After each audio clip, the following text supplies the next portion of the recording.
Welcome everyone to the We Can Do This podcast. My name is Ryland Engelhart, and this is Kiss the Ground's weekly conversation about how we can participate in the healing of our earth and ourselves as we are one and the same. Again, my name is Ryland Engelhart. I'll be your host, and it brings me great honor and joy to be sitting with, being with, connecting to a dear brother, friend, ally, David Bronner. This is our 11th podcast that we've done. And wow, welcome, David. Right on, Brother Ryland. Thank you for having me. Awesome. Yeah. So I think many people in our sphere know David Bronner, but just a little background. David Bronner is the Cosmic Engagement Officer, CEO of Dr. Bronner's soap company.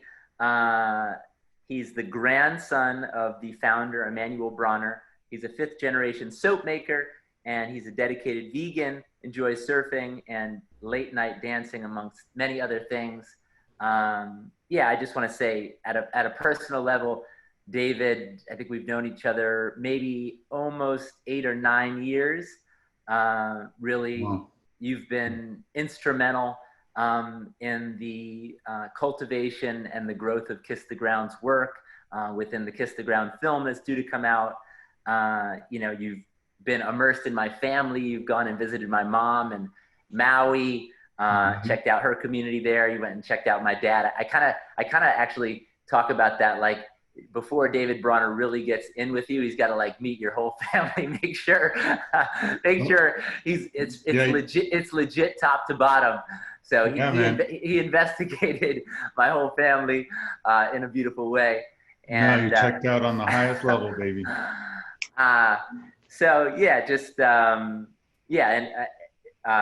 Literally this morning I'm taking a shower and I look down and I see the little 4-ounce Kiss the Ground version of the Dr. Bronner soap bottle that you put out to promote the book and the film. And so, such a huge heartfelt thank you to you, your family, your vision, your heart, your dedication. And, it's not just me. There's hundreds, and maybe that's an exaggeration, but probably not, of organizations and causes that you guys have been giving to over the years, like at levels that most companies talk about but don't do. You guys don't necessarily talk about and do. And I remember walking your plant with Paul Hawken and seeing him be just completely flabbergasted by just how you show up as a company, as an employer, how deep you guys dive into supply chain and, really understanding where things are coming from and how to truly use a business for good. And, I originally wanted to have this conversation around, sort of the all one philosophy of your business philosophy, all one, and talk about spirituality, psychedelics, and how those have informed and guided and guided your business and as you've continued to grow and all the different initiatives that you get behind. And then, kind of what dropped, George Floyd, was murdered and for the world to see. And, now we're in, quite an intense pandemonium of riots and protests and so many different layers of, complexity and history and oppression. And so, I originally was going to go one direction, and now I kind of want to go another direction with our conversation, just about, really looking, honestly, for myself and for you, just, how do we stay checked into our white privilege?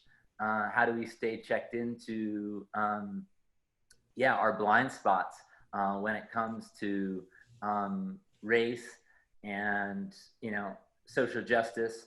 And, the thing that's been kind of up a lot in social media is, people saying all lives matter, in response to Black Lives Matter. And I just, your business philosophy is all one. And I'm just wondering how you perceive, this moment and the call to arms around Black Lives Matter, and really standing, that all all lives, all lives matter, but all lives can't matter until Black Lives Matter. That's right. Yeah, I mean, that's it. I mean, being born white, cis male, I mean, we're pretty privileged in our society. It's a totally different experience for a Black person, just the way, just in so many fronts. There's, kind of systemic institutional racism pervading a lot of our institutions, and none more so than our criminal justice system. We work a lot on drug policy, drug policy reform, and there's a campaign right now in Oregon that we're supporting that's basically adopting the Portugal model of decriminalizing small amounts of drugs, basically recognizing that addicts are not criminals, and jailing low-level drug offenders. You're saddling them with a felon and basically relegating them to second-class citizen status because they can then be legally discriminated against in so many different ways. And the way that whites and Blacks use drugs at about the same rate, and pretty much identical rates, but the way we carry out the drug war is primarily waged in communities of color, and you get the no-knock warrants that we just had, the horrible death, murder of a lady here in the last couple of months, and that's just unfortunately par for the course. You're Black, you're 8 times more likely to be targeted, arrested, thrown in jail.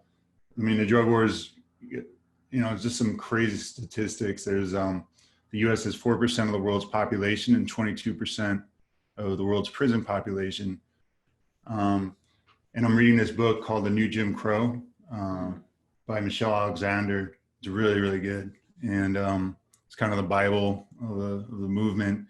And she talks about how that Justice Jim Crow and segregation replaced slavery as the institutional form of racial control in this country. With the success of the civil rights movement and Martin Luther King and Malcolm X, and with the finally ending segregation as an institutional racism, that a new form of racial control within not that long was implemented, and that's mass incarceration and ramping up the drug war as the new way. So in an era of color blindness, we're no longer targeting Blacks per se, we're targeting criminals, but we're targeting Black communities and Black and brown communities. And so it's just our society just kind of keeps evolving the institutional forms of control. And that's just, and ultimately though, that, reflects deep in our own hearts collectively, that there's just a real disease of racism, homophobia, sexism, that is just deep and generational. And so I think, being in dialogue, listening is really important, acknowledging that there is a real problem of systemic racism. If you look at any of the arrest rates and just in so many different measures, Black and brown people are discriminated against versus white people. And yeah, so I think acknowledging that is huge, and saying all lives matter is you're kind of brushing the situation under the rug. I mean, yeah, of course all lives matter, but they're not, Black and brown people are being oppressed and marginalized in a way white people aren't. And when we say, so when it's Black Lives Matter, it's because, the fact that we accept the status quo, generally, in our white privilegedness, we're oh, it's fine, I'm just, not really paying too much attention. And then, something like George Floyd, being murdered, this is just a huge opportunity for the larger culture to really come to grips.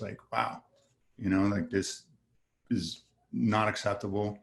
And what are you seeing? Just, I mean, to me, it feels like, for whatever reason, this is a bigger awakening than there's ever been, or at least in my lifetime, as far as new communities, new people seeing that there's something wrong here and there's something that needs to be done. Are you feeling that? Are you seeing that this experience of what happened and the fact that it was, you know, broadcasted is reaching new people, that there is a new level of awakening that's happening around the problem that needs to get addressed? I think so. I mean, I think that's maybe the silver lining in this horrible situation that we're seeing kind of beamed into everyone's homes, like kind of the just worst of police practices. That's been an ongoing situation for a while, but the fact with, you know, cell phones and video and cultural sensibility, that's, you know, obviously we have so much farther to go, but has come far enough that, you know, the dominant discourse is, I would say, generally in the right frame. Obviously we do have the, you know, that kind of white supremacist, racist, you know, dialogue out there, or reality that is, you know, unconscious of itself largely, also being shown. But yeah, I mean, I was just, you know, like thinking about the LA riots and just kind of the way that was debated and the impact. I mean, I feel like definitely this is like another level of acknowledgement of the situation. So yeah, you know, I know like at Bronner's, we're forming a diversity, equity, and inclusion task force, and it's going to be co-chaired by a couple of our African-American rock stars. And, you know, just kind of like, how can we, you know, like giving us a list, you know, how can we elevate our game? You know, what can we be doing better? And yeah, I think that's just, it's really initiating that those conversations are happening, you know, in a way they haven't. So yeah, so I think how do you say, in crisis opportunity, you know, it's not like lose the momentum here. I mean, there's just such incredible, I mean, the protests are really, really powerful, and love how it's, you know, the elements that were taking advantage of it are diminishing. You know, we're seeing, you know, just more and more, just, you know, clean, straight, just, you know, calling the system out. And it's, yeah, so it's beautiful to see in that respect. I'm going to participate at a local protest on Friday myself. And yeah, I would just say, I feel like, yeah, there's a solidarity and awareness that, you know, unfortunately has not happened before. You know, it just feels like this really is mobilizing people in a way no other very similar incident has in the past. Do you see the video of George Floyd's daughter saying, standing or sitting on his brother's shoulders, saying, "My daddy's changing the world," like holding the consciousness of seeing the beauty of what this tragedy is causing. I hadn't seen it, but that's beautiful. Yeah. And yeah, is that a sacrifice? Yeah, let's not let it be for nothing. And yeah, to, you know, honor him and everyone else who's been subject to the, you know, same kind of treatment, who's like wakes up and is, you know, worried that they'll be shot for jogging in the wrong neighborhood, and, you know, just really confront that. Yeah, no, it's been great.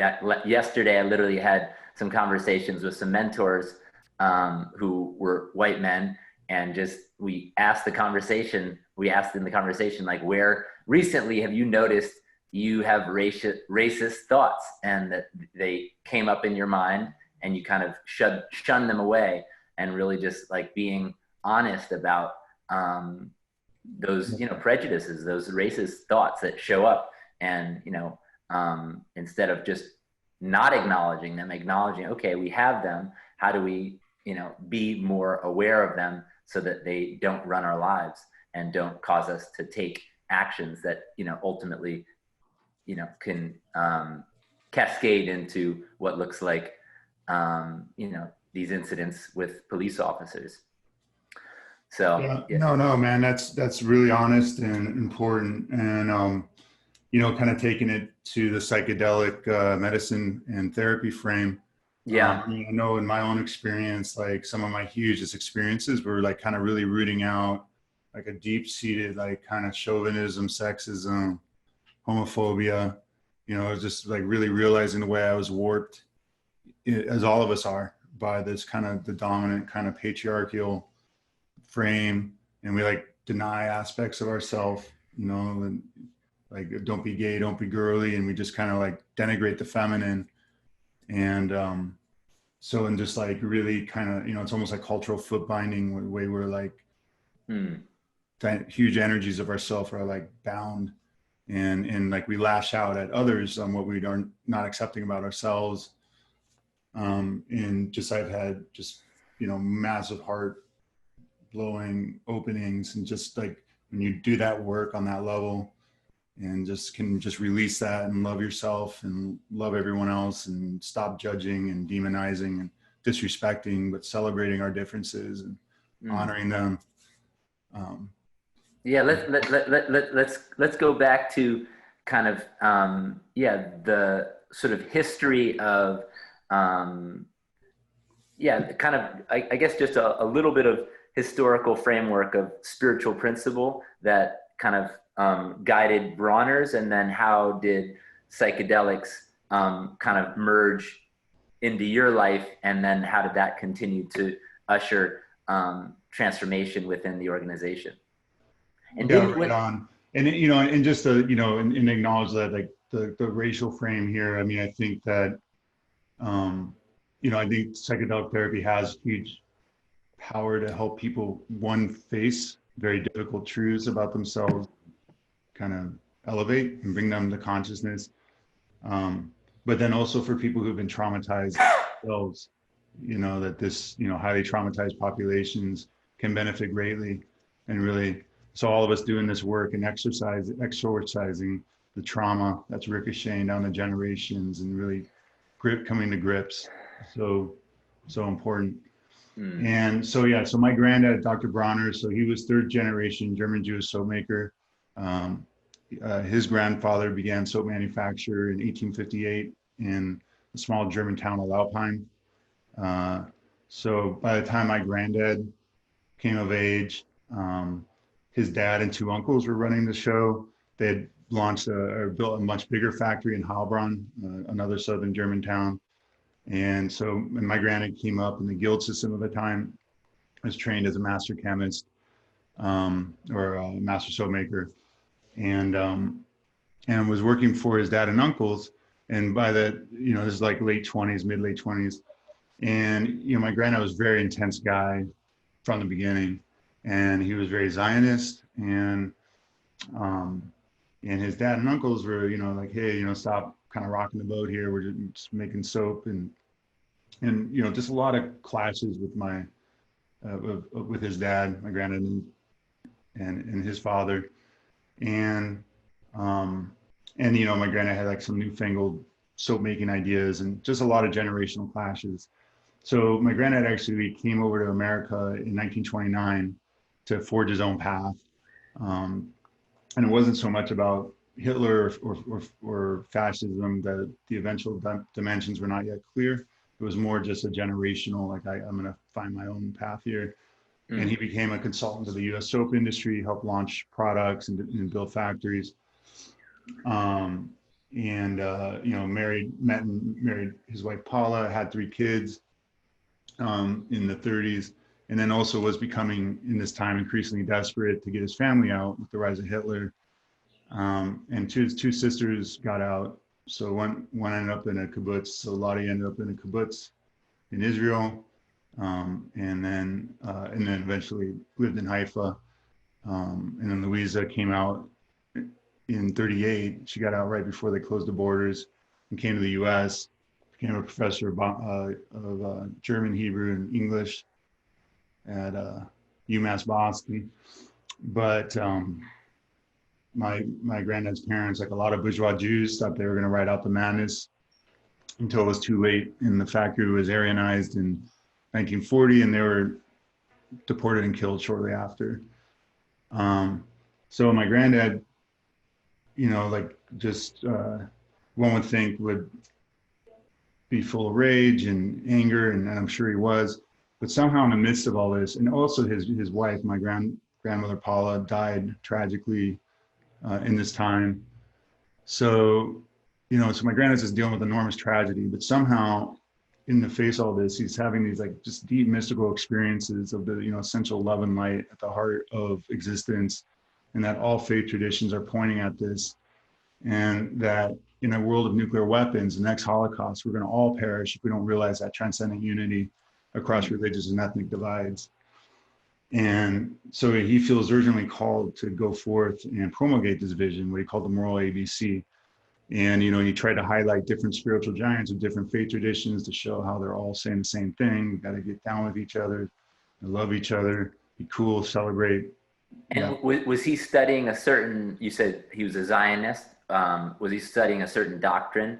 Zionist was more, that was just more the political doctrine, but as far as mystical, spiritual, he was very, I would say, of most traditions were the Essene. He was raised Orthodox, kind of rejected the Orthodoxy and embraced, I would say, that kind of a mystical Essene path. And he always saw himself as an Essene rabbi. And the Essenes had they were doing raw foods way back when, and, kind of a balanced perspective of the divine, the masculine and feminine mode of God. And so I think that was like my granddad's primary influence, but he also read deeply of all kinds of faith traditions. But yeah, so, I would say overall, so that message, as he was going around the country, and, this is the post-World War II era, better living through chemistry takes hold. We got plastic, we got synthetic fertilizers in agriculture, just all kinds of industries moving to a petrochemical basis, including personal care. So increasingly these kind of synthetic petroleum-based moisturizers and cleansers are all the rage. But my granddad held true to his family's, what were then considered kind of out of fashion recipes, but he early on saw the danger of the shift to, polluting extractive industry, and stayed true to the kind of vision and natural soap recipes of his family. So he's going around lecturing on his peace plan and selling the soap on the side. And, word got out that this pretty dang great soap, and people were coming just to kind of get the soap and not stick around to listen to what he had to say. That's when he put downloaded his message on the bottles, and then really connected in the 60s with the rise of the counterculture and, generation, Rachel Carlson's Silent Spring and a war machine that wouldn't stop, and, generation just rebelling against that and wanting to find a simpler, sustainable lifestyle, in harmony with the earth and each other. And here's this soap, that you could, wash your hair, dog dishes by the side of the river and not worry about it. It's concentrated, it's versatile, and it's got this awesome groovy message of peace on it. So that's when it really took off. So it was, and my granddad founded the company as a nonprofit religious organization. And to this day, our DBA is Dr. Bronner's, or doing business name as, but our corporate name is All One God Faith Incorporated. Yeah, All One God Faith. All One God Faith. Yes, bam. Yeah. And then how did you intersect with, did you grow up what was your perception of him and of the soap company in your adolescence, and at what time did you see that it was yours to come back to, or it was on to? Right on. Well, first, the IRS did disagree with my granddad's tax-exempt self-designation. Okay. So he was in bankruptcy and exited as a for-profit. But we do have that nonprofit DNA at the heart of what we do. But yeah, growing up, so my dad, so my granddad, was, obviously a very traumatized guy, and was awesome in so many ways, but was not the best father. So when he went off kind of to go, urgently called on his vision to go around the country and lecturing and just, come on, we must unite spaceship Earth, we're all one or none. And, but he was basically kind of checked out as a father. His 3 kids, my dad, Uncle Ralph, and Aunt Ellen, were raised in a series of foster homes, and my granddad financially supported them and checked in once in a while, but was basically absent. And, so my dad, he joined the Navy when he was 17. And when he came out, he went to work with my granddad but just had a lot of, it was a difficult relationship. There's a lot of anger. And yeah, misunderstanding, for my dad. He saw the kind of cosmic trip, unite all one, spaceship Earth, as somewhat of a kind of bailing on your responsibilities. And so my dad was, basically a-religious, but the most moral, upright man I've ever met and knew, and is me and my brother's central moral inspiration. And he would just show up and do the right thing, like all the time. He made an incredible family for us. He was so engaged in the community, just volunteering, just doing all kinds of stuff. And he was all about, just how can you pragmatically show up and do good in the world, and, in a real way, not, versus like the more cosmic trip of my granddad. And, so coming up, and my mom was Protestant. And so I grew up, I guess, Methodist and then Presbyterian. So I said a lot of Christian prayer every morning, but then, or going to sleep. But I did say the Shema in Hebrew and English, so the central Jewish prayer. That was like, my dad did make sure I said that with my Christian prayer. What is that? Could you? Yeah, Shema Israel Eloheinu Adonai Eloheinu Elhut. And so my granddad's translation is, listen, children, eternal Father, eternal one. And the traditional translation is, hear, O Israel, the Lord your God, the Lord is one. And in the mystical, you're supposed to die into God as you say that, and all of creation, all of existence is one with the divine. So, it's the deep central prayer. And, but yeah, so, by the time I was 13, I guess I rejected my Christian faith. Was, if God so loved the world, why did he send his one and only son to this one spot? What about the Chinese? What about all the other planets? And my granddad was, he was coming from the mountaintop, especially with his grandkids. It was really important to him that we downloaded the moral ABC. So it was just constantly this, Moses, Muhammad, Buddha, like, we must unite the spaceship Earth, we are all one or none. Yeah. And it was just like, whoa, yeah, right on that. And, we were supposed to have memorized like all the label, luckily he was blind. So, he's like, what's the 13th? I could like pick up the, give it to him, and very good, very good, but yeah, it was mostly sailing over my head. And it wasn't until college.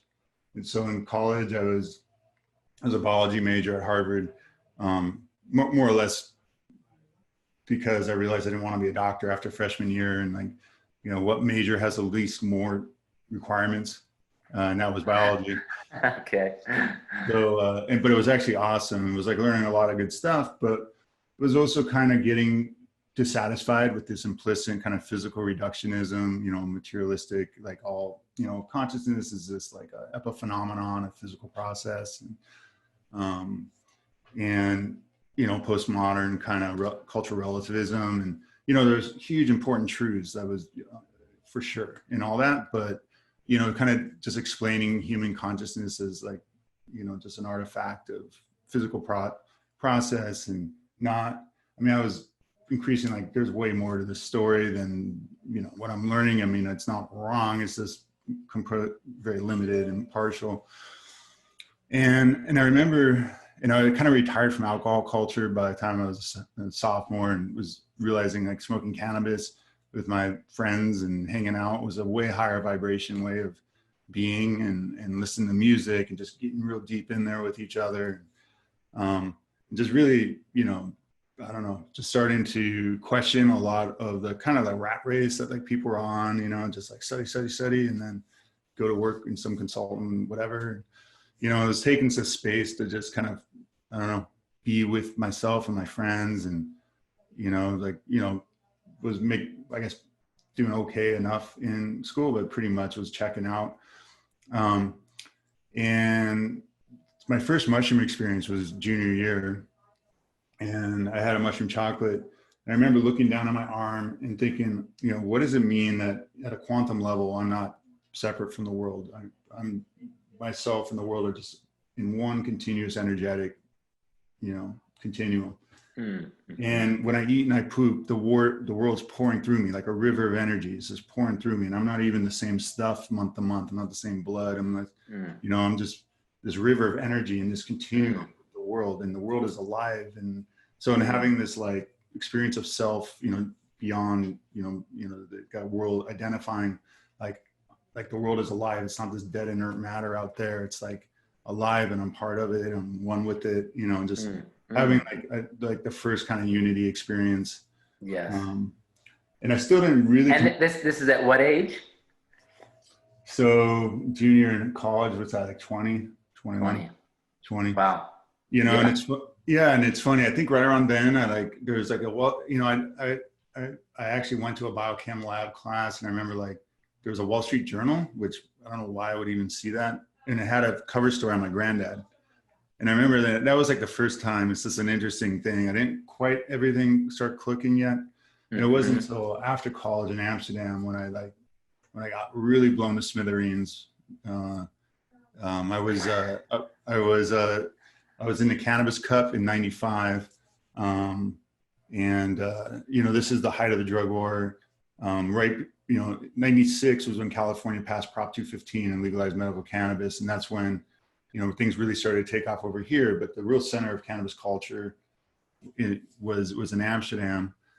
And, and I was, really starting to vibrate, or realizing cannabis and psychedelics were, just an importance. They were sacraments. And in my squat, I was living in a squat, and there were a couple of people who were part of a church in Arkansas called Our Church.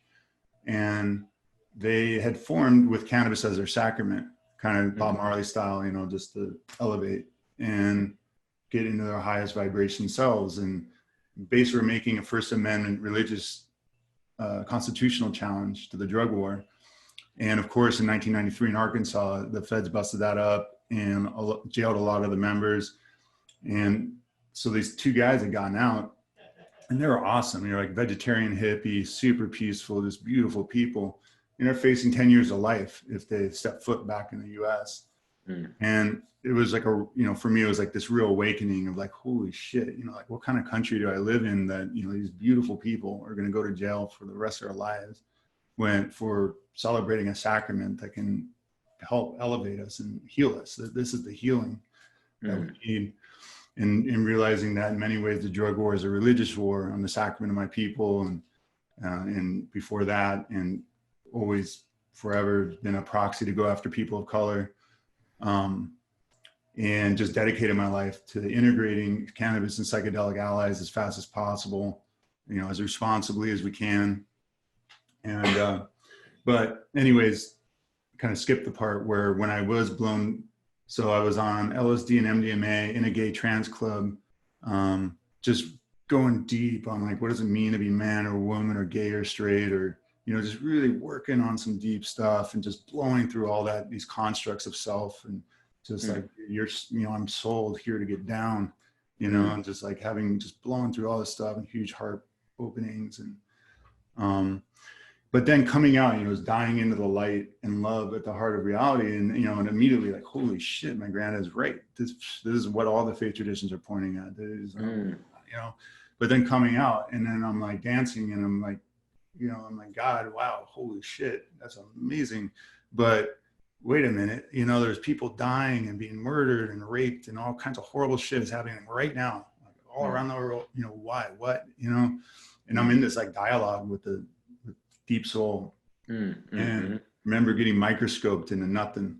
And that's the self of all, just like being self, like just doing it self, being self-suffering and doing it and just being it on a whole, on beyond explanation or anything. It's just, I am that I am, but then I saw Jesus with, just kind of stepping up, like kind of back to me, but stepping up all like calm, like just calm compassion, not complaining about it, not trying to explain it, just stepping in. And I was like, man, I want to be like that. That guy, and just I want to serve. I want to get down, and just having that, and that, that was the answer to the, to the deal. and that we're that part of the divine that's here to make it better. And there's no explanation. I mean, these are the big mysteries, but we know what we need to do, or to figure out what we need to do to heal it up, and just make it awesome. But yeah, so wow, it was a little bit of a circuitous path. At this time, these vegetarian comrades were like, hey, why are you eating meat? And I'm like wide open. People were telling me, the dolphins are running the show, and I was like, maybe, I don't know. Yeah. But yeah. And I remember just on a cannabis meditation, like, okay, I got a knife and I'm in the store, and I can kill that cow and shut down empathy and do that, or I can cut down some vegetables, and why don't I just do that? And so it just became vegetarian, and then not that long after vegan, and came home, sold all my stuff, announced to my parents that I was going to go grow cannabis, and we all need to stand up and liberate this plant, and I'm vegetarian. And they were way more upset about being vegetarian than the cannabis activism.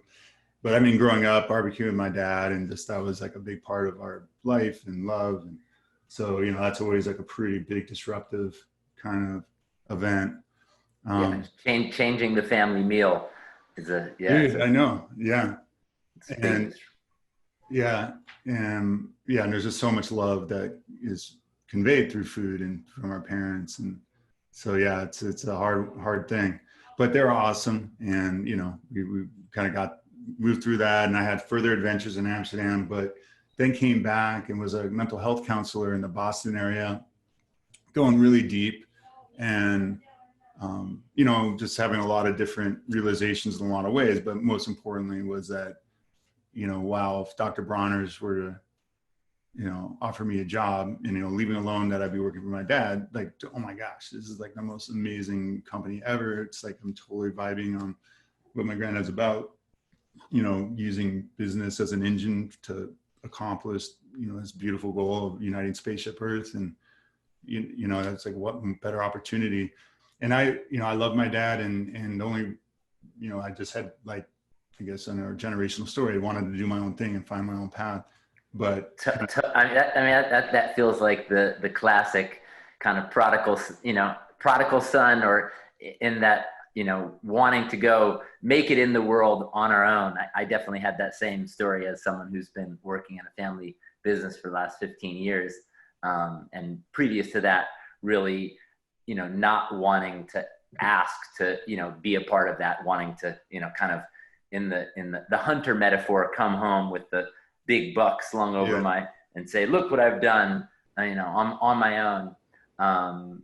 But it actually, in my case, it definitely came at a kind of an early life breakdown around, sort of not sure what I was doing, kind of early life crisis of identity crisis. Who am I? What's my life for? Who, what do I want to be contributing? And kind of humbling myself and saying, I'd love to come work with you. And of course, my father was totally open and excited about that possibility. But yeah, how was the ask, or how was the, how did the final transition of you going through that and starting to work with Bronner's look like? Yeah, well, so my then wife, Chris, we got pregnant with Maya, and this is when I was a mental health counselor in the Boston area. Yep. And so we're just kind of thinking like, hey, Maya was born on March 7th, 97, on the same day Dr. Bronner died. So there was this mega, in and out, like high-fiving and loving, and just this huge, wow. And there's but I think maybe shortly after, as I let my dad know, I was like, hey, Pop, I've been thinking, I think I'm ready to come into the family company. And it was, he was psyched, of course. And, I grew up working with my dad. He had a whole separate business developing firefighting foam, and then foam for Hollywood as a fake snow. Mm-hmm. So like when you see a foam on a forest fire and you like an airdrop of foam, it's probably my dad's product.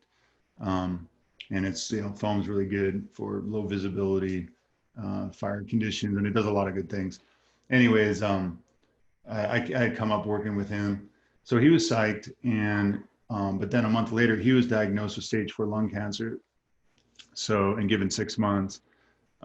So I came back and we got an amazing year together. We really downloaded the ropes and just went really deep and just very intense. And he lived to marry my sister to my brother-in-law, Michael, who's now our chief operations, Michael Milam, and died shortly after. But I mean, for him, that was, he accomplished everything he wanted. And shortly before he died, he oversaw the transfer of what was then 1/3 of our entire net worth, which was in this form as 1,000 acres in the East San Diego. Like all we had was like the business and this land.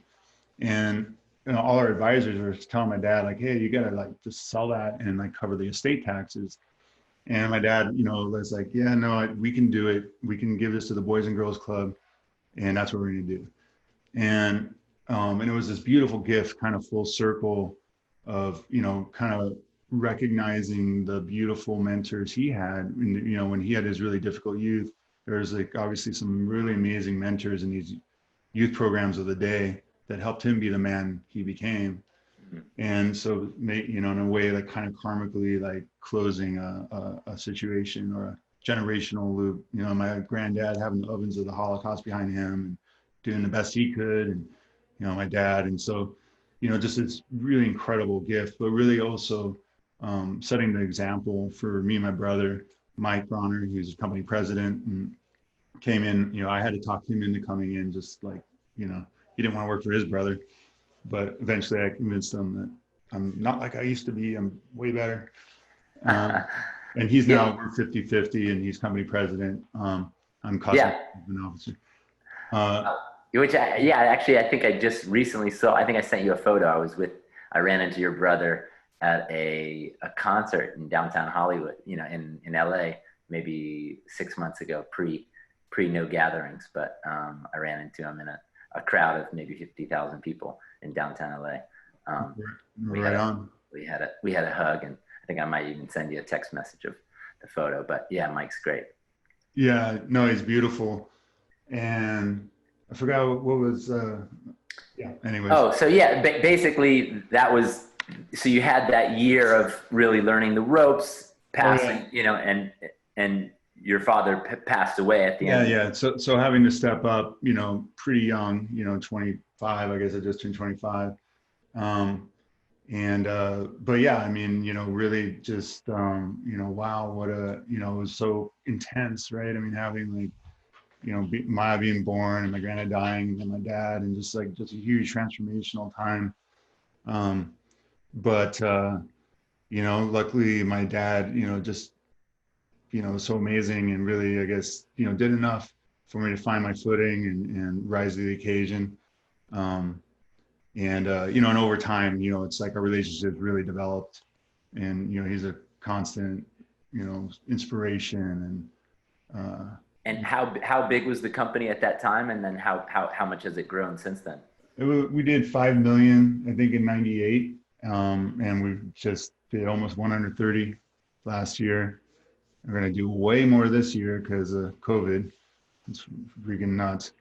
And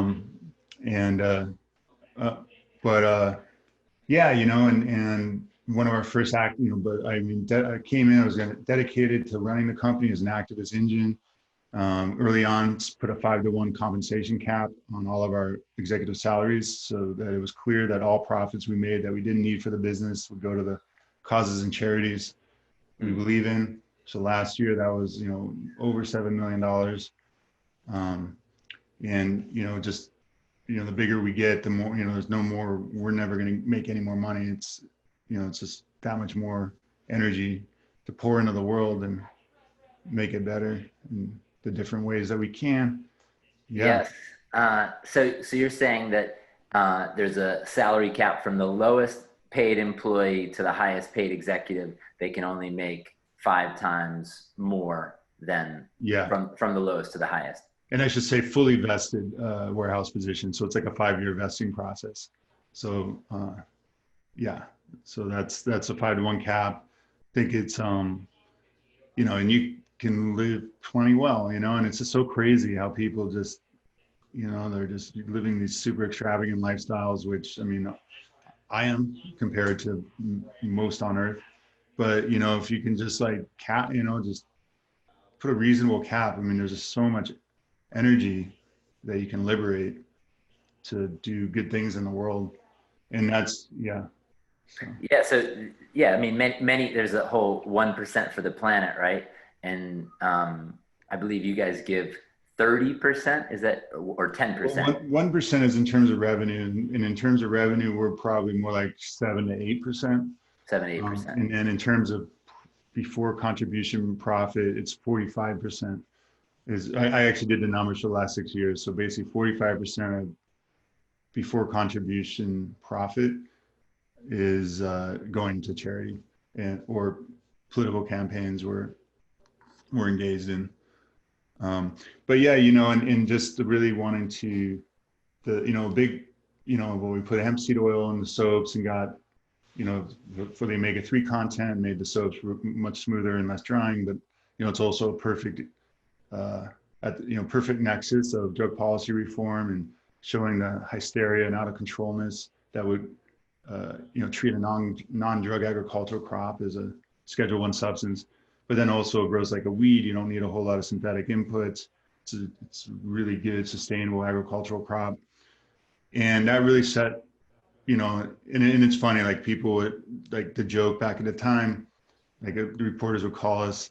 So we had this huge battle with DEA that we ultimately won when they tried to, you know, ban hemp seed oil imports and hemp foods. And like the joke, like when a reporter would call me and say, well, isn't, you know, hemp a stalking horse for marijuana? And, you know, and I would, you know, always the official answer is like, you know, look, we're in a, you know, our coalition involves many people who do not want to engage on the marijuana issue. Some do, some don't. We're focused on cannabis varieties for fiber and seed, for, you know, nutritious foods and sustainable, you know, clothing and paper and construction. But the real answer, the joke, was no, get this right, it's about LSD. That's the end game, baby.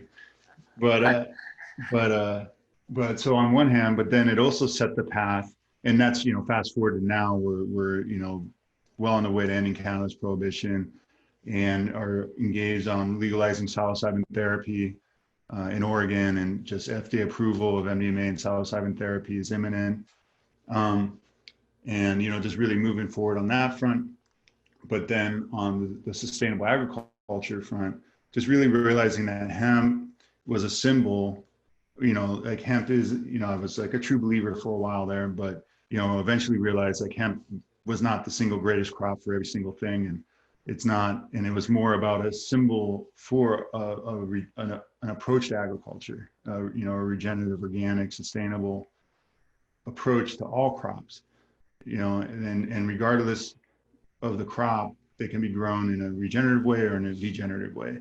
And that hemp, unfortunately, all too often is grown in a totally degenerative, synthetic, intensive, you know, fertilizer, synthetic nitrogen, you know, just the worst of the worst kind of industrial ag practice. And then conversely, palm, you know, so palm is kind of like the poster child of horrible, out of control industrial plantations, ripping up rainforests in Borneo and Indonesia and displacing communities and oxidizing huge amounts of organic matter to the atmosphere. But there's nothing inherent about palm that's bad. And what we're showing, it's one of our main ingredients in our bar soaps. So in like really taking responsibility for our supply chains and realizing our impact on the earth is way more in our supply chains than in our headquarters and our factory, which, you know, as important as it is to have a sustainable, you know, renewable power, and we're doing everything right with our soap making, that's only like 10% of our impact, and 90% is in the agricultural supply chains, all the farmers and the workers involved growing our, you know, coconuts and olives and mint, and then, you know, converting that to oils that come into our soap. There's so much more land and people impacted by that. And it's kind of like, taking responsibility for your supply chain is like your dietary choice, like, you know, kiss the ground, and like the whole metaphor of a plate as a farm, and our fork as a pitchfork, and our knife as a butchering knife. You know, what does our farm look like in the world? You know, like it's our choice. And if we're just defaulting to like, I just want the cheap, tasty food, I want to think about it. Well, that defaults to the machine, and that's just ripping the world apart. But if you take responsibility and you think about it, and you're like, okay, I like what that guy's doing. He's farming in the right way. He's taking care of his land and his people and his animals in a beautiful way. That choice is, you know, huge, that all of us as consumers can make and should make. But then as companies, it's the equivalent choice of our supply chains. Are you just buying from brokers on price and spec? You don't care. You know, I don't care where my coconut oil came from. I just want price and spec.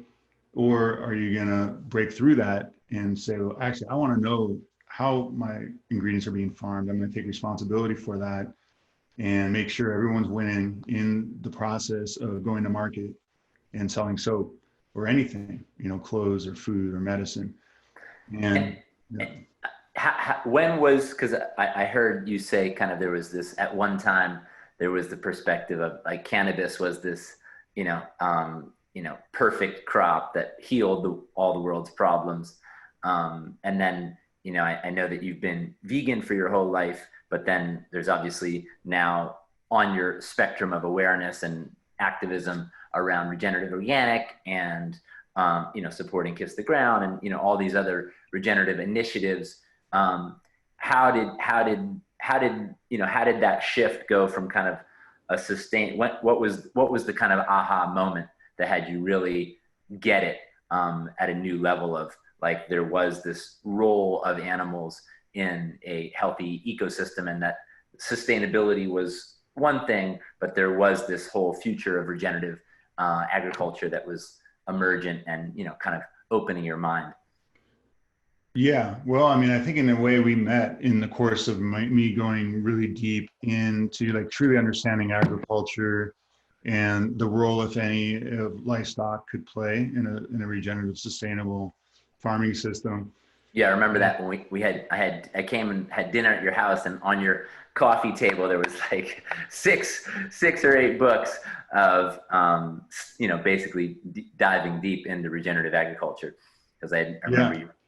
Yeah. Yeah, no, absolutely. You know, reading savory and holistic management and just different books on all sides of the equation. And so visiting a lot of farms and eventually getting to the realization that just like there's a sustainable balance of animals and plants and wild ecosystems, there is such a thing as a sustainable balance of animals and plants in a farming ecosystem.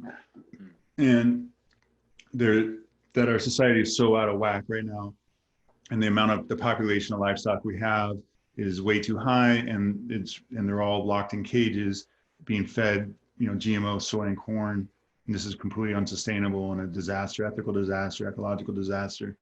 But if you get the animals out of their cages and at a lower population integrate them into a farming ecosystem, ruminants most of all make, just understanding the fertility and feed flows in a farm, that if you're doing pasture cropping and you're cover cropping with nitrogen fixing cover crops, and you're, basically boosting the fertility and health of the soil, and in the meantime, cattle are grazing, in the replicating nature through rotational grazing. They're not overgrazing any one part. They're moving through the farming landscape in a way like they did in nature. Where the most rich topsoils of the world co-evolved with ruminants.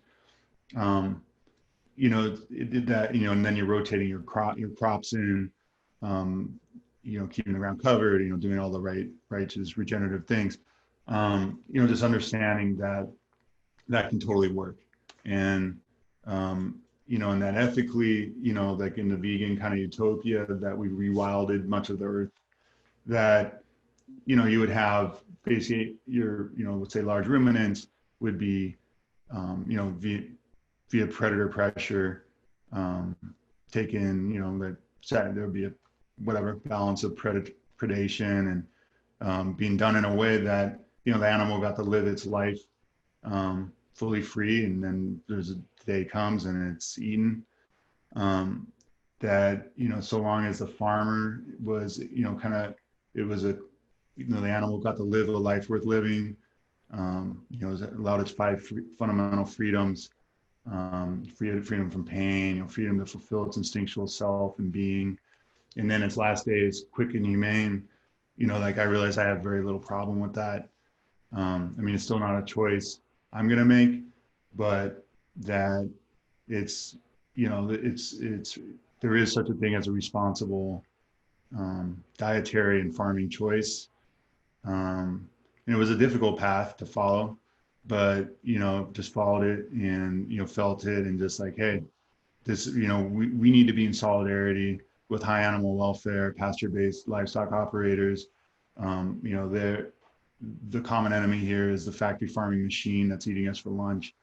And the, you know, and so at this point, like at Bronner's, we do free plant-based organic meals, but then we subsidize grass-fed beef and pasture-raised chicken to the taco truck. So we cover the premium. People just pay normal taco truck prices. I just had Jake Taketh. I don't know if you know Jake, but, you know, he was like, basically Josh was his mentor, Beth and Josh. And Oh, yeah. Jake. So we were just connected. There's a big story here. So I was, you know, the Regenerative Organic Standard that we're launching here with Patagonia and Rodale and compassionate farming. That's we're hoping to do here in early summer. It's just been kind of working through all the pilot feedback and kind of making some final adjustments. And but with the launch of that stand, like when we first kind of announced it at Actual West a couple of years ago, I was down in Mexico at a Huichol, at a Huaratica all-night peyote ceremony. And it was, you know, it was about like, how do we figure out how we can be allies to help them deal with the agribusiness and all these kind of interests that are like kind of encroaching on their culture. And, you know, these are these mystical technicians that have been holding unbroken peyote ceremony for 10,000 years. And I was down there with a lot of Native American church leaders, and the Huaratica ceremony was a all-night global unity prayer. And it was very powerful, you know, just like, you know, all night with them. And then with the rising of the sun, they sacrificed a bull. And this is March 7th, a couple years ago. And March 7th is my daughter's birthday and my granddad's death day. And this is this world unity prayer. And, you know, so it's my granddad's vision of world unity, you know, like, you know, the symbol of life and death and rebirth and the cycle of life. And this bull is, you know, sacrificed. And I'm just being very present, you know, just, you know, with it, and just like, and really having just huge consciousness, like, one, that the colonial mindset that would judge this animal sacrifice barbaric is so ass backwards. And that it's the 99.9% of animals in our culture that's barbaric, the way we just don't give a shit. We just offload our responsibility to the machine. And, Wow. you know, there's a horrendous lives these animals lead, and, you know, versus. Wow. This is, I'm actually, because I've had judgment of you know, like the idea of sacrifice, and like, you know, and I'm getting it at a deep level, like, wow, the spiritual, mystical, really present with life and death, and intentionally taking life as an expression of thanksgiving, gratitude, and wow, that's So keep going, right? So I'm getting it was like getting blown away by this, like, holy shit, and you know, its flesh is reverentially consumed in every bit, you know, just a whole other dimension of reverence and respect. And that this animal lived a life worth living, you know, got to be a cow and just, you know, run around and not be in a feedlot and live a horrible existence, where its best day is its last day, you know. And and it was just like, such a powerful experience. And then I was going to Expo West to launch the Regenerative Organic Standard. and was feeling like, wow, like this in a way is, did you participate in the ingestion of the sacrament or no? I did not. You did not. I did smear the candle with blood. I think that's like part of the ritual. Mm. You know, and I don't think anybody did. I mean, it was like kind of the erotica. You know, I was Okay. more of an observer. Got it. Yeah, but I mean, there's been times like our Palestinian farmers, like who grow our olive oil. So our olive oil comes from Regenerative Organic Project in the West Bank, primarily, and then the balance from the Israeli side, from a Jewish family farm and an Arab Christian project. So we have Muslim, Jewish, Christian olive oil in our soap. But I remember going to Palestine, and it was this whole ordeal because the army had shut things down, and finally got in, and they had this whole like banquet with like the lamb, like the stuffed lamb with rice. And it was my honor to, cut and serve, and of course, I'm not going to fucking mess, it's like the higher vibration right here is like, just be very thankful. And like, Yes. and then I, I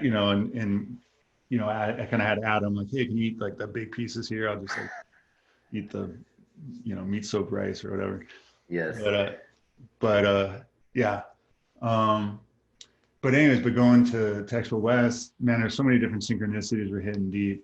But I ran into Leah Garces, who's the head of Compassion World Farming, like at midnight in the whatever remote car rental spot, just at the right time because I didn't have a car that scooted up. And I was like, oh my God, and I was just thinking about you and what we're doing, and that we're trying to enshrine a new relationship between humanity and animal and our livestock, like a respectful, like rebalancing it. Like the vision of the regenerative organic is that all the animals we should be raising and consuming should be raised on pasture in this kind of way, that the indigenous, like this, we've lost that indigenous way of being and relating and knowing, that's based on reverence and respect.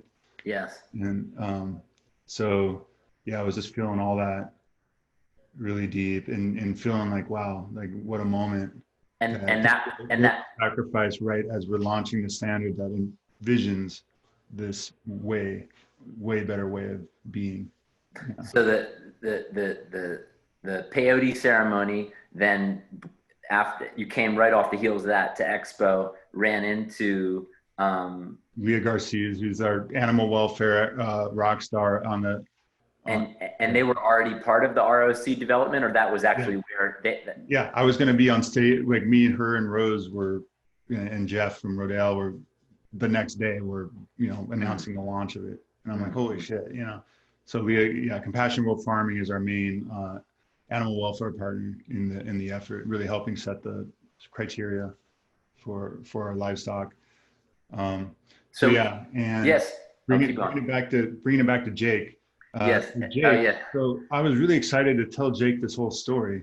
So I'm at Burning. So Jake, we have him. So he raises, cows and pigs, next level, plays violin to him. He's got the whole restoration agriculture going on with hazelnuts and walnuts, and his pigs are fed like fruit. He basically gets, free fruit. So they're raised on peaches and some organic barley.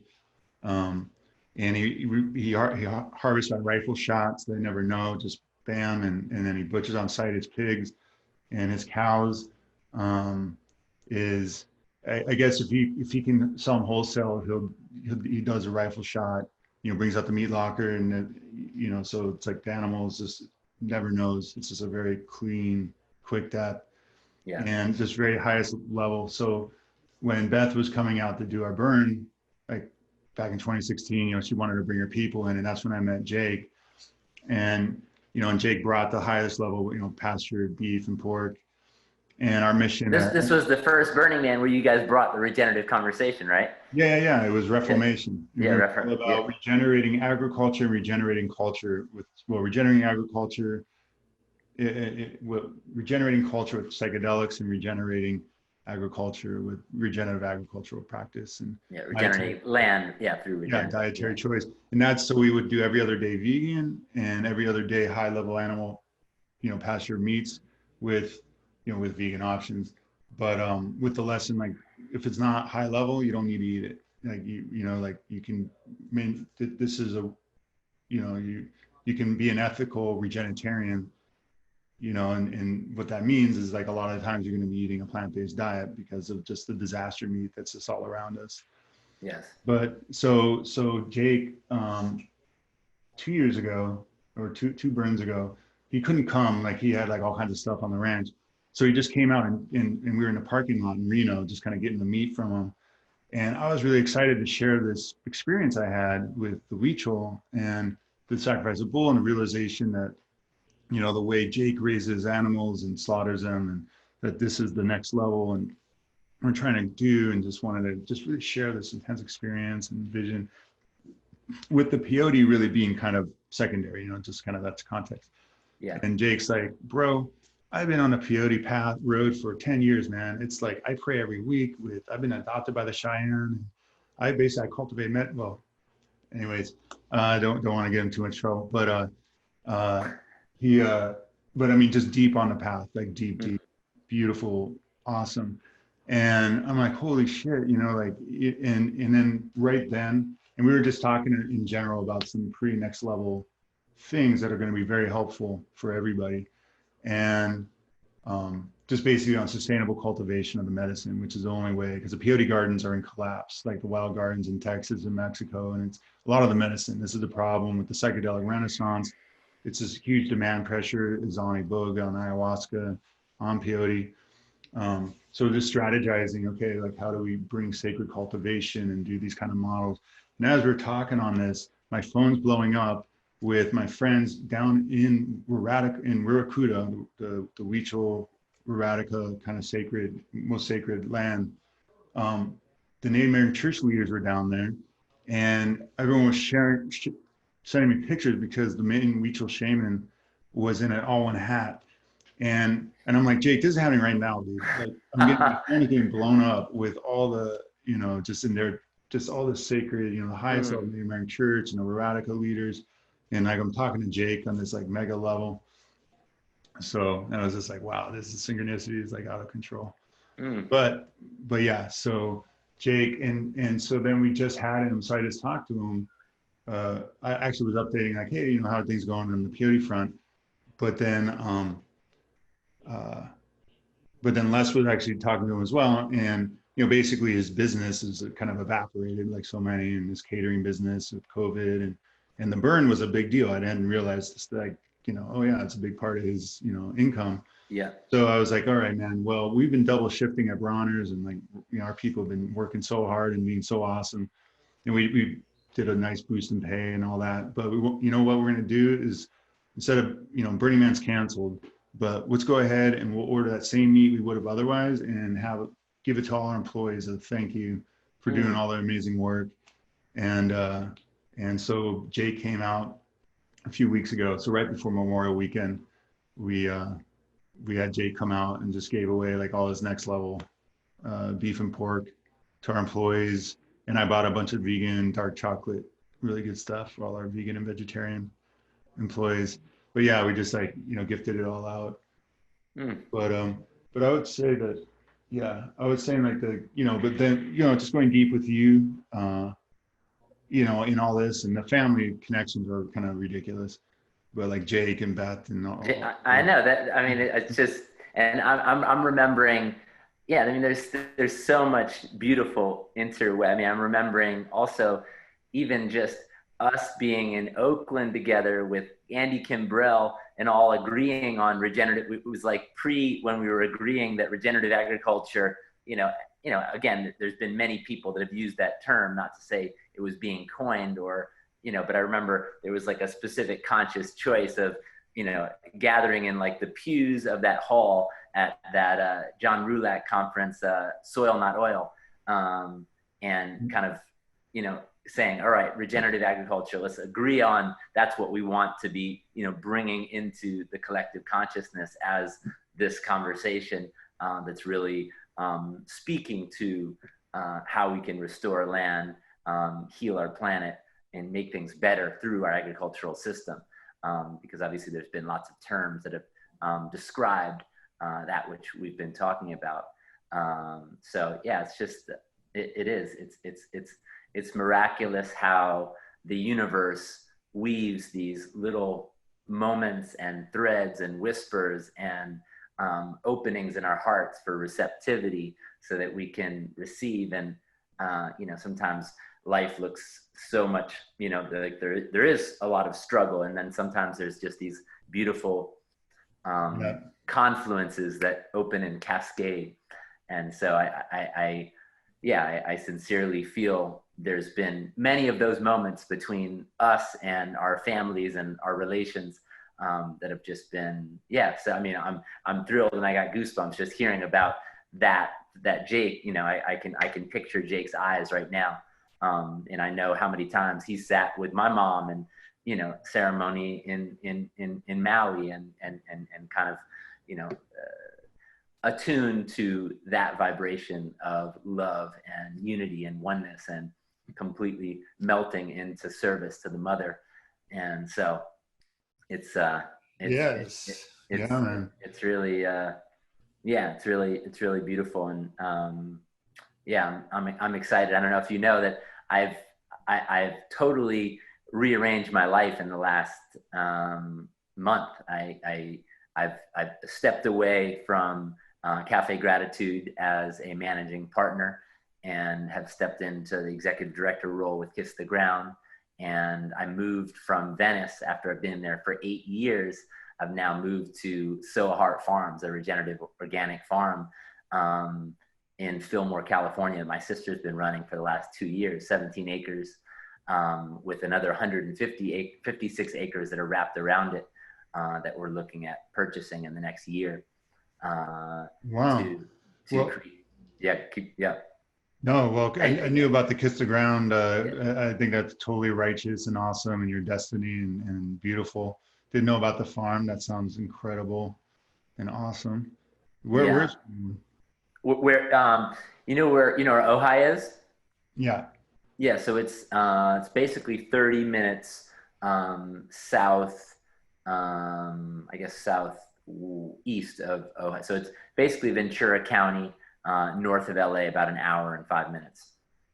Beautiful valley, almost nothing behind us, mostly citrus, avocado.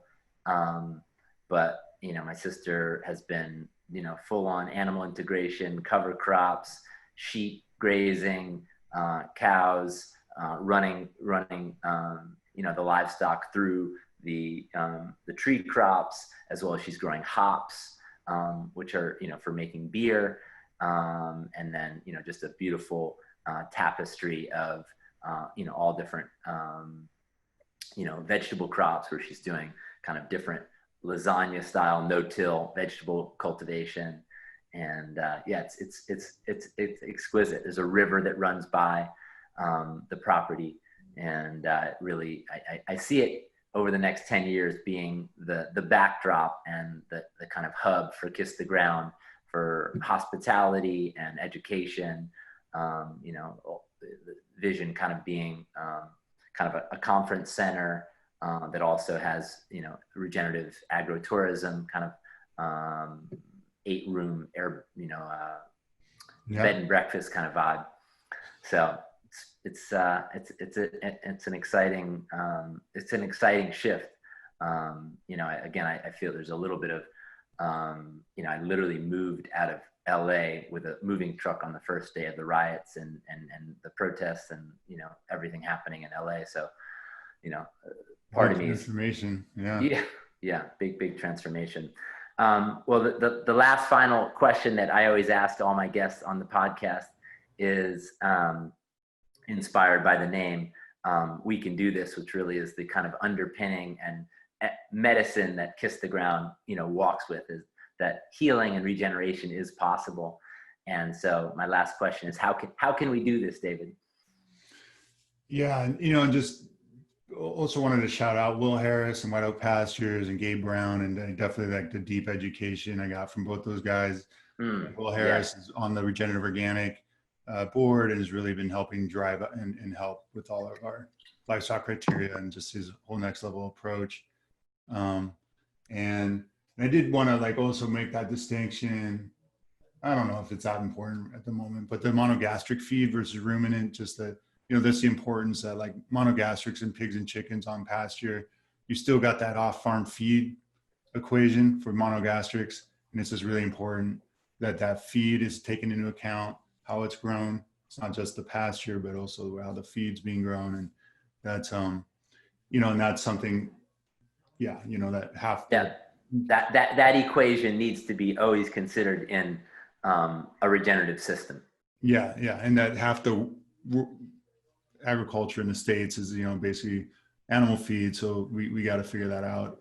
But then you can do it. I mean, Gabe Brown is showing how you can do it. You know, rotate, you know, crop, you know, pasture, rotating pasture and cropping. And so it's. And one of the, I don't know if you know this, but one of the big kind of shifts that Kiss the Ground is stepping into this year is developing a digital kind of university for regenerative agriculture, and really kind of stepping into you know, what Masterclass has done for so many things of, you know, how do we create Masterclass level education for regenerative agriculture, from advocacy to gardening to, you know, regenerative agriculture on farm, and working on partnering and, you know, doing Soil Health Academy's first ever digital course, where, you know, farmers all over the country, not limited by geographical location,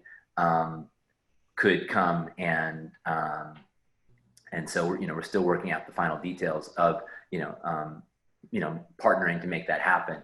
But you know, we're really excited about that possibility, and we're seeing that is what, you know, can be a complete solution to the bottleneck of how are we going to educate, you know, enough farmers to have this transition happen. And really, you know, we've continued to be a hub of inspiration and education and advocacy for regenerative agriculture online. And how do we step up that education, you know, another click to where it's actually really, you know, implementation education. So we're really, really excited about, you know, by the time the film comes out, having 2, at least maybe 3 courses, but, you know, Regenerative Agriculture 101 by the Soil Health Academy, SAT, which is Soil Advocacy Training with Finian, where you basically, you know, anybody who's a student activist who wants to become, you know, a voice for the movement can really go through a really extensive, beautiful,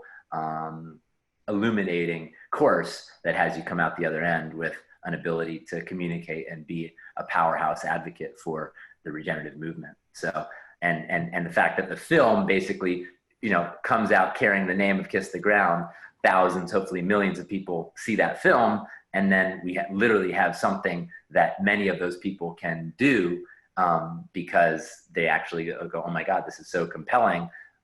You know, so it's like advocate, farmer, and then even at the lower level, having our whole platform set up to where it's designed to find your path. Anybody who's, you know, comes to our website, we have a little, you know, 2 or 3 question survey that you basically can find basically look at your interests, and basically it guides you to 3 or 4 actions that you can take that really have you, you know, go down the road of, you know, regenerative advocacy or action. And not just, you know, co-opting that within Kiss the Ground, but sending people to other organizations that, you know, are doing that great work. So, you know, we have a new term that I think you'll love, which is Kiss the Ground wants to be an alpha collaborator, and, you know, really continuing to, you know, elevate the rock stars. So last question. And you got, so let me give it to you. Boom. And I'm getting the high sign.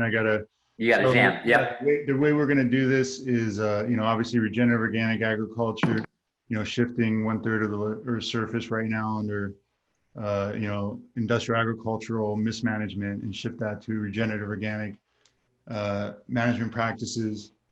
You look at a wild ecosystem, there is no external synthetic inputs. It's always self-regenerating. How do we replicate what a natural ecosystem does in our farming ecosystems? And the principles of regenerative agriculture are huge. That, you know, produces nutrient-dense food, boosts incomes for farmers, rehabilitates rural economies. You know, for example, you know, I was talking about palm. We're intercropping palm, cocoa, banana, and cassava. You know, different multi-canopy, you know, canopy tree heights. You know, multi-strata agroforestry, maximizing that synthetic photosynthetic capture and biomass yield and cash crop yields, knowledge intensive agriculture. You understand how the canopies fill in. You know, it's not chemical intensive, it's knowledge intensive, and you know, producing much more on the same area than doing monoculture blocks of those same crops. And so I really, you know, I think regenerative organic, that, you know, decarbonizing the economy, you know, regenerative organic at scale, you know, the launching rock is a huge part of that. The Regenerative Organic Center will be out here soon, but, you know, supporting Kiss the Ground, and it's so dope what you guys are doing. And, you know, just, I can't wait to check out all the educational programs. But yeah, how do we get that regenerative knowledge out there and widely adopted? I think that's just such a huge piece of the solution. And then the integrating our psychedelic allies to just help us, you know, grapple with and care about, you know, the massive environmental and social challenges we face. I mean, there's many paths, but I think these medicines are all moving right now. And I think that this is a big part of kind of helping us wake up and be our better selves and engage and, you know, do our part to make a heaven on earth. So like, come on, everybody, we can do it. You know, it's generational, but you know, I'm an optimist. I think we can do this. We just got to work hard. Yes. Beautiful. Thank you. Yeah. From my heart, deep in my heart, thank you. I love you. You're an amazing, amazing brother, ally, and warrior for light and for love. And yeah, just really, really honor you deeply. And I'll be really grateful to give you a big hug when I can see you soon. And yeah, when do you know when your next journey down? You're in Santa Barbara for a while, or are you just there for a few days? Santa Rosa. Santa Rosa. I'm actually leaving right now. Okay. But yeah, I would love to come visit you. So let me send me your address, and likewise, brother, thank you for being a rock star warrior for light and love and awesomeness and regeneration and everything that you're called to do and are doing. It's incredible to walk this path and walk with you. Right on. Promise. All right. Yes. Yeah. All right, brother. Love you. Bam. Love we'll you. See. I'll text you my address. So if you come through LA, yeah, definitely come see me. I'd love to host you. Right on. All right. Thank you, brother. Beautiful. Yeah. Thank you.